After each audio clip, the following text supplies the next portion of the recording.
तीन शाळकरी मुलींचा विनयभंग झाल्याची धक्कादायक प्रकार ठाण्याच्या वर्तकनगर परिसरात उघडकीस आलाय। या प्रकरणी वर्तकनगर पोलिसांनी गुन्हा दाखल करून एकाला ताब्यात घेतलंय। त्या विद्यार्थिनी 16 ते 17 वयोगटातील आहेत अशी माहिती पोलिसांनी दिली आहे। वर्तकनगर परिसरातील असलेल्या एका शाळेत सोमवारी सकाळी 7:30 वाजताच्या सुमारास जाताना एका विद्यार्थिनीचा अज्ञात 30 ते 35 वयोगटातील व्यक्तीने विनयभंग केला। खेड शहरातील स्वर्गवासी मीनाताई ठाकरे सांस्कृतिक केंद्राचं काम अंतिम टप्प्यात आलं असताना आज गृहराज्यमंत्री योगेशदादा कदम यांनी खेड दौऱ्यावर असताना पुन्हा एकदा स्वर्गवासी मीनाताई ठाकरे सांस्कृतिक केंद्राची पाहणी केली।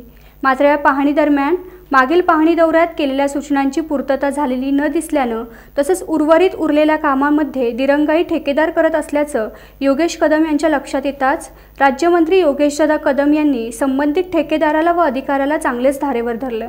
पुढील काही दिवसात उत्तम दर्जाचं उर्वरित काम पूर्ण करण्याच्या सूचना देखील यावेळी गृहराज्यमंत्री योगेश कदम यांनी संबंधित ठेकेदार व अधिकारी वर्गाला दिल्यात।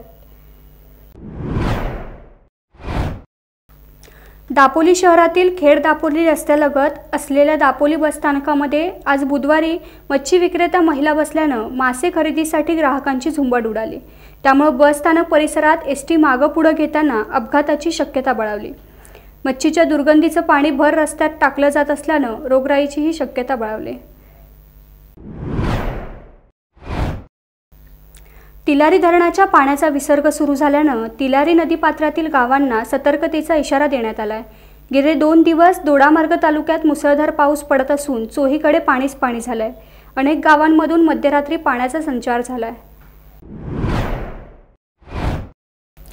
दापोली तालुक्यातील ऐतिहासिक व गौरवशाली किल्ला सुवर्णदुर्ग युनेस्कोच्या जागतिक वारसा स्थळाच्या यादीत नुकताच समाविष्ट करण्यात आला आहे। या ऐतिहासिक गौरवाचा आनंद व्यक्त करण्यासाठी ज्ञानदीप संस्था दापोली आणि सरोज मेहता इंटरनॅशनल स्कूल यांच्या संयुक्त विद्यमानं गुरुवारी दिनांक 17 जुलै रोजी भव्य सुवर्णदुर्ग गौरव यात्रेचं आयोजन करण्यात आलं आहे।